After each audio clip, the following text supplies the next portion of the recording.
आप सभी देवी माँ लक्ष्मी जी के भक्तों को नमस्कार। स्वागत है अनुकरणीय सनातन पर। आज मैं आपको श्री वैभव लक्ष्मी व्रत की कथा सुनाने जा रही हूँ। आइए श्रवण करते हैं पावन कथा। वक्रतुंड महाकाय सूर्यकोटि समप्रभ निर्विघ्नं कुरु मे देव सर्वकार्येषु सर्वदा। सभी बोले देवी माँ लक्ष्मी जी की जय। सर्व सिद्धिदायक श्री यंत्र को प्रणाम। जय श्री धन लक्ष्मी माँ को प्रणाम। हे धन लक्ष्मी माँ, आपने अपनी कृपा व दया से जिस प्रकार सभी की मनोकामनाएं पूर्ण की, वैसी हमारी भी सभी मनोकामनाएं पूर्ण करें। हे वैभव लक्ष्मी माँ, समस्त जगत का कल्याण करने वाली, सबकी झोली भरने वाली, मेरा भी कल्याण करना। जय श्री गज लक्ष्मी माँ को प्रणाम। हे गज लक्ष्मी माँ, जिस प्रकार आपने सभी पर अपनी कृपा और दया से उनकी मनोकामनाएं पूर्ण की, वैसे ही मेरी भी सभी मनोकामनाएं पूर्ण करें। जगत के समस्त प्राणियों का कल्याण करें। हे माँ, मैं सपरिवार आपकी चरण शरण में हूँ। जय श्री अधिलक्ष्मी माँ को प्रणाम। हे अधिलक्ष्मी माँ, आपने अपनी कृपा से जिस तरह सभी की मनोकामना पूर्ण की, वैसे ही मेरी भी सभी मनोकामनाएं पूर्ण करें। जगत के समस्त प्राणियों का कल्याण करें। हे माँ, मैं सपरिवार आपकी चरण शरण में हूँ। जय श्री विजय लक्ष्मी माँ को प्रणाम। हे विजय लक्ष्मी माँ, जिस प्रकार आपने अपनी कृपा व दया से सभी की मनोकामना पूर्ण की, वैसे ही मेरी भी सभी मनोकामनाएं पूर्ण करें। जगत के सभी प्राणियों का कल्याण करें। हे माँ, मैं सपरिवार आपकी चरण शरण में हूँ। जय श्री ऐश्वर्य लक्ष्मी माँ को प्रणाम। हे ऐश्वर्य लक्ष्मी माँ, जिस प्रकार आपने अपनी कृपा व दया से सभी की मनोकामनाएं पूर्ण की, उसी प्रकार मेरी भी सभी मनोकामनाएं पूर्ण करें। जगत के समस्त प्राणियों का कल्याण करें। हे माँ, मैं सपरिवार आपकी चरण शरण में हूँ। जय श्री वीर लक्ष्मी माँ को प्रणाम। हे वीर लक्ष्मी माँ, जिस प्रकार आपने अपनी कृपा व दया से सभी की मनोकामना पूर्ण की, वैसे ही मेरी भी सभी मनोकामनाएं पूर्ण करें। जगत के सभी प्राणियों का कल्याण करें। हे माँ, मैं सपरिवार आपकी चरण शरण में हूँ। जय श्री धान्य लक्ष्मी माँ को प्रणाम। हे धान्य लक्ष्मी माँ, जिस प्रकार आपने अपनी कृपा व दया से सभी की मनोकामना पूर्ण की, वैसे ही मेरी भी सभी मनोकामनाएं पूर्ण करें। जगत के सभी प्राणियों का कल्याण करें। हे माँ, मैं सपरिवार आपकी चरण शरण में हूँ। जय श्री संतान लक्ष्मी माँ को प्रणाम। हे संतान लक्ष्मी माँ, जिस प्रकार आपने अपनी कृपा व दया से सभी की मनोकामना पूर्ण की, वैसे ही मेरी भी सभी मनोकामनाएं पूर्ण करें। जगत के सभी प्राणियों का कल्याण करें। हे माँ, मैं सपरिवार आपकी चरण शरण में हूँ। सभी भक्त लक्ष्मी सत्वन का पाठ करते हुए गहने की पूजा करेंगे। या रक्तांबुजवासिनी विलासिनी चंडांशु तेजस्विनी, या रक्तारुधिरंबरा हरिसखिया श्रीमन्नोलादिनी, या रत्नाकर मंथनात् प्रकटिता विष्णोश्वाद्गेहिनी, सा मां पातु मनोरमा भगवती लक्ष्मीश्च पद्मावती।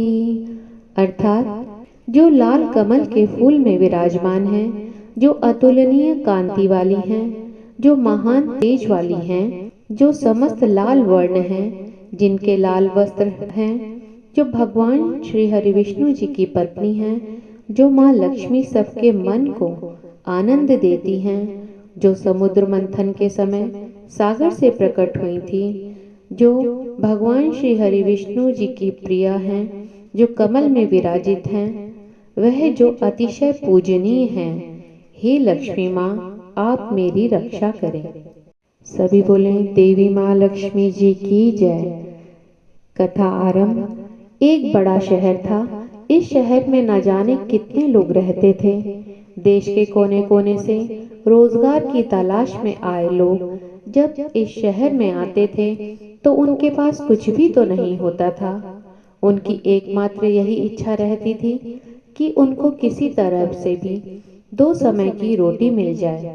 मजदूरी करके अपने बच्चों का पेट पाल लें, बस प्रभु के गुण गाएं। वैसे देखा जाए तो मानव की इच्छाओं की कोई सीमा नहीं होती। शुरू में वह यही सोचता है कि उसे 2 वक्त की रोटी मिल जाए। प्रभु की यही सबसे बड़ी कृपा होगी। इसी के लिए वह मंदिरों में जाता है, तीर्थ यात्रा करते हैं तथा कथा सुनते हैं। और जब उन्हें 2 समय की रोटी मिलने लगती है तो उनके मन में कुछ विचार उठने लगते हैं।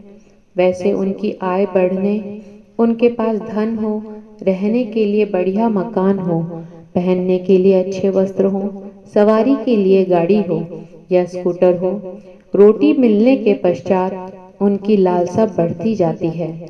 किसी ने ठीक ही कहा है, भूख की एक सीमा है जिसे खाना खाते ही पूरा कर लिया जाता है, परंतु लालसा की कोई सीमा नहीं।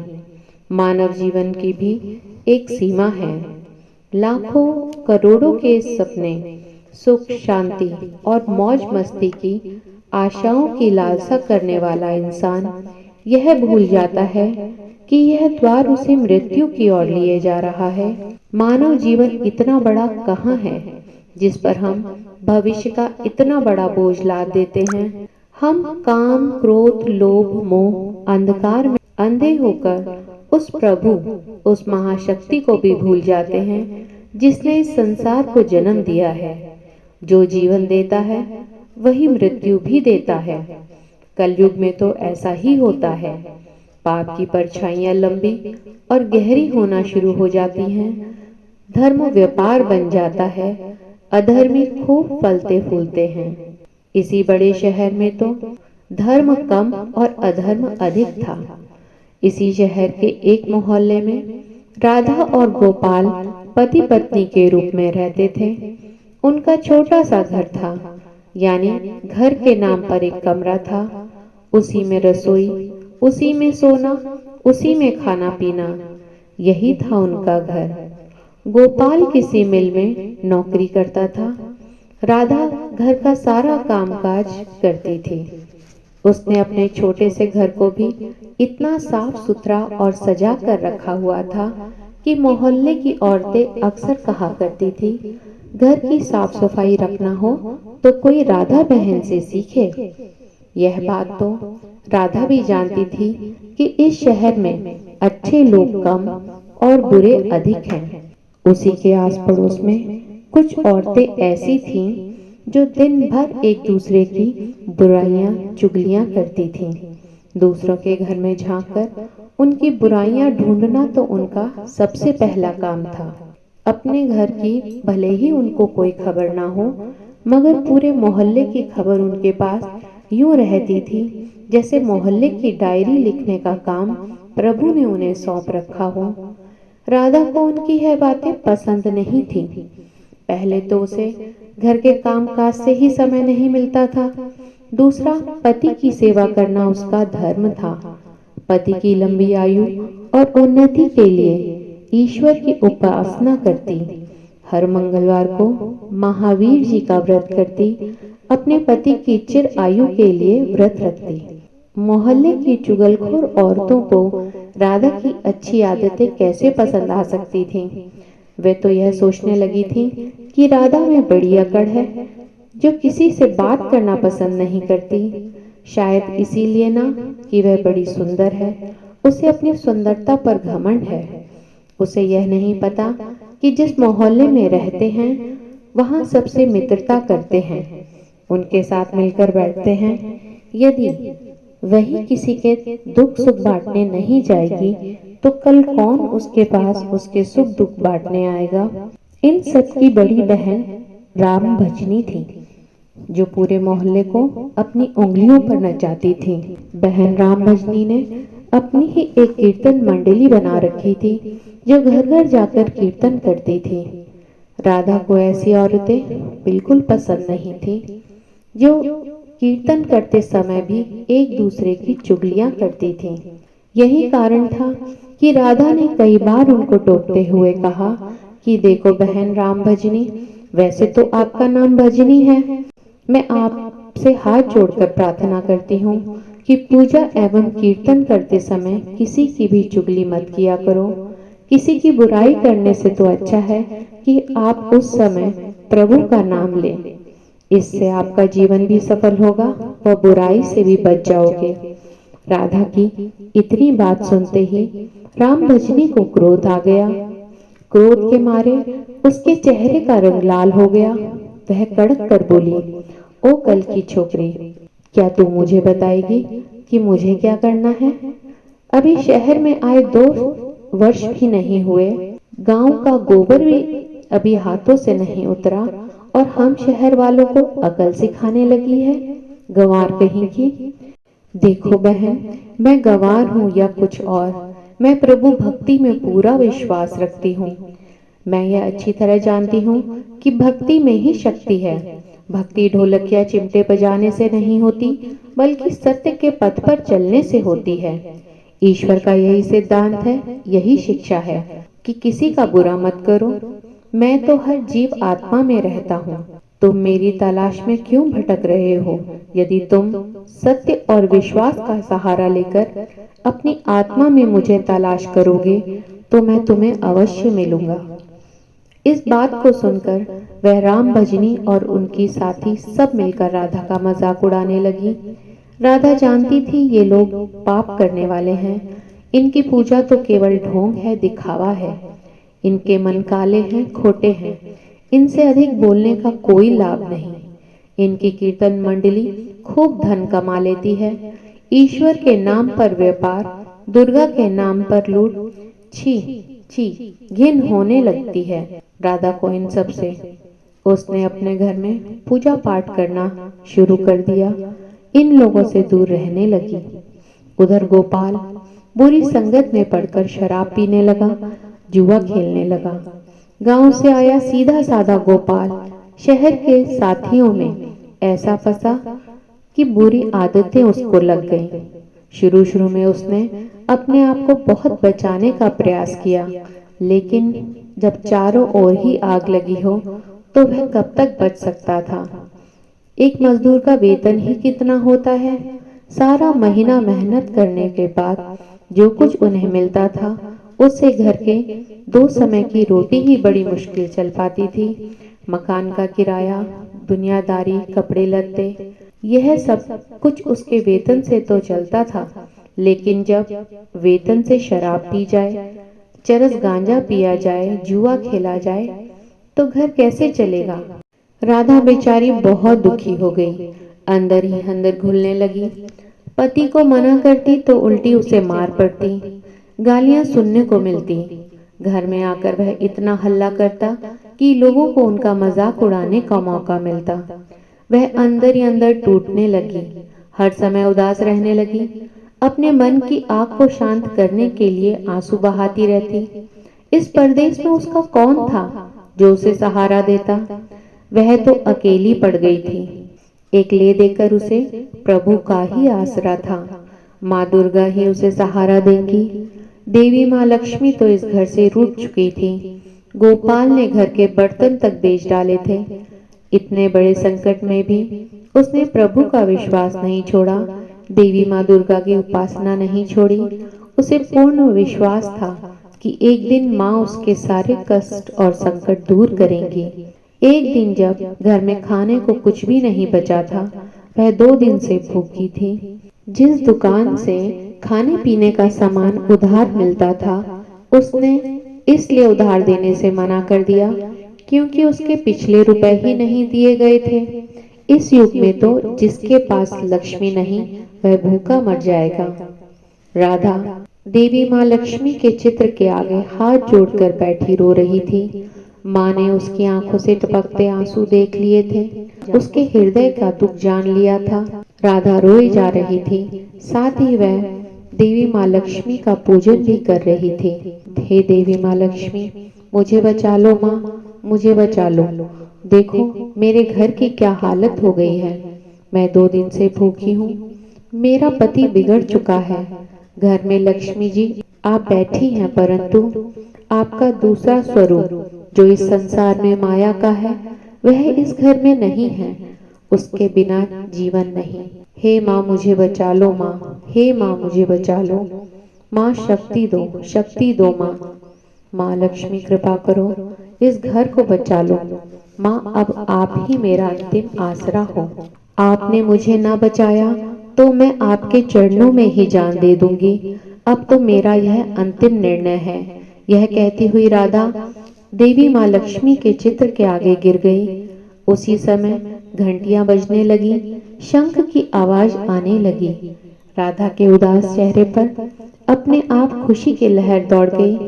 तभी उसके कानों में आवाज आई, बेटी राधा तुम्हारी आराधना सफल हो गई।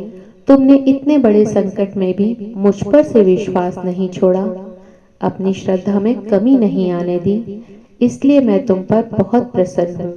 राधा एक तो तू पतिव्रता धर्म में पूरी उतरी, अपने पति की सेवा में तुमने कोई कमी नहीं रखी। दूसरा, तूने मुझ पर से विश्वास नहीं छोड़ा। यह सब तेरी अग्नि परीक्षा ही थी जिस पर तू पूरी उतरी है। हे जगत माता, मैंने आपसे आज तक कुछ नहीं मांगा, परंतु आज मैं मजबूर हो गई हूँ माँ। आज पहली बार आपसे इस घर की खुशियाँ मांग रही हूँ माँ। मुझे धनवान बनने की कोई लालसा नहीं। मुझे तो जीने के लिए धन की जरूरत है जिससे हम भोजन कर सकें। मेरे बिगड़े हुए पति को सुधार दो माँ। जाओ बेटी, अपने को संभालो। मैं तुम्हारी मनोकामना पूरी करने के लिए द्वार खोल रही हूँ। उठो, अपने घर के द्वार खोलो। राधा के अंदर न जाने कहां से अनजानी शक्ति आ गई। वह देवी माँ लक्ष्मी जी के चरणों से उठकर अपने घर के द्वार की ओर गई और सामने ही एक तिलकधारी ब्राह्मण को खड़े पाया। वह बोले, बेटी राधा बोलो जय माँ लक्ष्मी, जय माँ लक्ष्मी। राधा ने पूरी शक्ति के साथ कहा, देखो बेटी, मैं माँ लक्ष्मी जी के मंदिर का पुजारी हूँ। देवी माँ के आशीर्वाद से यह 2 बोरी आटा और साथ में दालें, घी, यह सब खाने की सामग्री घर पहुँचाने के माँ ने आदेश दिए हैं। आप धन्य हैं महाराज, आप धन्य हैं। माँ लक्ष्मी जी के पुजारी होने के नाते मैं आपके चरण छूती हूँ। महाराज, आपसे यह प्रार्थना करती हूँ कि मुझे यह संकट से निकालने का उपाय भी बताओ। देखो बेटी, इस माया रूपी संसार में सुख प्राप्त करने के लिए अपने मन को शुद्ध और आत्मा को पवित्र रखना पड़ता है। लक्ष्मी जी को तिजोरियों में बंद रखने वाले पापी होते हैं। यदि तुम अपने मन की शांति और गृह गृहस्थी चलाने के लिए लक्ष्मी जी को प्राप्त करना चाहती हो तो लक्ष्मी माता का व्रत करो। इस व्रत को करने से तुम्हारी हर मनोकामना पूर्ण होगी, तुम्हारे सारे संकट दूर हो जाएंगे। लेकिन पुजारी जी, मुझे इस व्रत की विधि नहीं पता, कृपया आप मुझे इसकी विधि बता दो। मैं तो माँ की उपासना बचपन से ही कर रही हूँ, पर व्रत की विधि नहीं पता। देखो बेटी, लक्ष्मी जी का व्रत बहुत सरल है। इसे वैभव लक्ष्मी व्रत कहा जाता है। जो प्राणी सच्चे मन से इस व्रत को कर लेता है, उसकी सारी मनोकामनाएं पूरी हो जाती हैं। उसे हर प्रकार के सुख संपत्ति प्राप्त होती है। इस व्रत को विधि पूर्वक करने से इसका फल मिलता है। जो लोग इस व्रत को विधि पूर्वक नहीं करते, उन्हें कोई फल नहीं मिलता, बल्कि वे अपने मन की शांति को खो बैठते हैं। कई पाखंडी और धोखेबाज यह कहते फिरते हैं कि सोने के गहने की हल्दी कुमकुम से पूजा करो, बस व्रत हो गया, परंतु ऐसा नहीं है। कोई भी व्रत जब तक अपनी विधि अनुसार नहीं किया जाता, उसका फल शून्य ही होता है। यह सब कुछ अपने आप पर निर्भर करता है। वैसे घर में यदि सोना है तो व्रत रखकर उसकी उपासना अवश्य करें। देवी माँ लक्ष्मी जी का व्रत शुक्रवार को रखना चाहिए। सुबह उठकर स्नान करके साफ सुथरे वस्त्र धारण करें।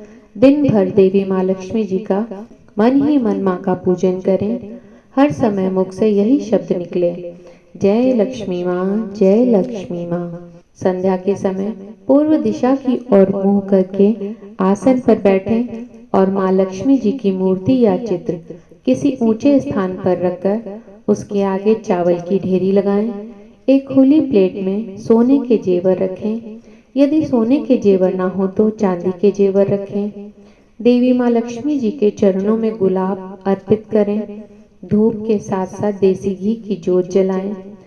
वैसे तो माँ लक्ष्मी जी के अनेक रूप हैं, परंतु इन सब की नींव श्री यंत्र है। जो माँ के भक्त श्री यंत्र के दर्शन करते हैं, समझो उन्होंने माँ के हर रूप के दर्शन कर लिए।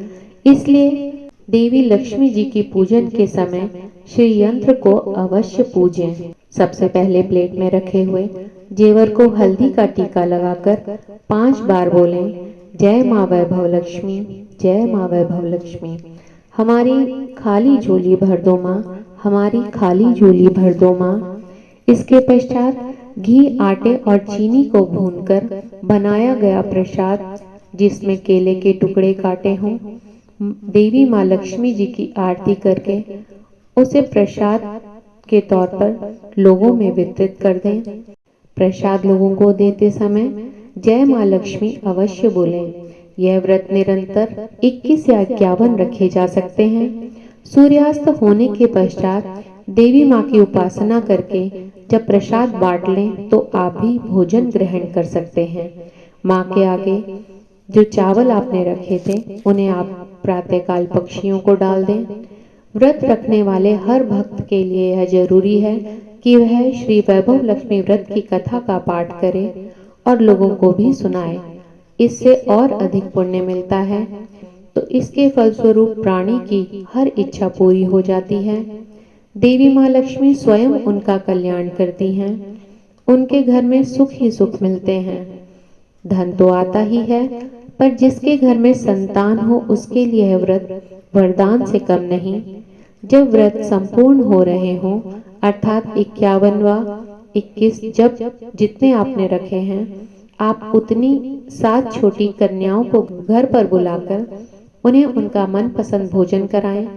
फिर कन्या को चांदी का अथवा गिलट का एक एक सिक्का दक्षिणा में दें। उस दिन देवी माँ लक्ष्मी जी श्री वैभव लक्ष्मी व्रत की कथा की 101, 51 या 21 प्रतियां माँ के भक्तों के अपने हाथों से बांटें। इतनी पुस्तकें ना दे सकें तो आप कम से कम 5 पुस्तकें अवश्य दें। देवी माँ की प्रतिमा के आगे बैठकर दोनों हाथ जोड़कर उनसे प्रार्थना करते हुए कहें, हे माँ लक्ष्मी जी, आपकी और प्रभु की कृपा से मैंने आपके व्रत विधि विधान पूर्वक पूरे कर लिए हैं। इसलिए हे माँ, आप हमारी मनोकामनाएं पूरी करें। हमें सदा सुखी रखना, हमारे परिवार को सुख देना माँ। बस बेटी, यह हर प्राणी के लिए कल्याण मार्ग है। तुम भी श्री वैभव लक्ष्मी व्रत करो, तुम्हारा पति भी ठीक हो जाएगा, तुम्हें भी धन मिलेगा, तुम सदा कष्ट मुक्त रहोगी। यह कहते हुए पुजारी जी तो चले गए। राधा ने आटे की बोरियां पड़ोसियों की सहायता से घर के अंदर रखवा दी, दालों को भी अंदर रखा। देवी माँ लक्ष्मी की उपासना तो कर ही रही थी, परंतु विधि अनुसार नहीं कर पाती थी। आज देवी माँ लक्ष्मी जी ने उसकी हालत देखकर जो उसकी सहायता की, उससे वह कैसे भूल सकेगी।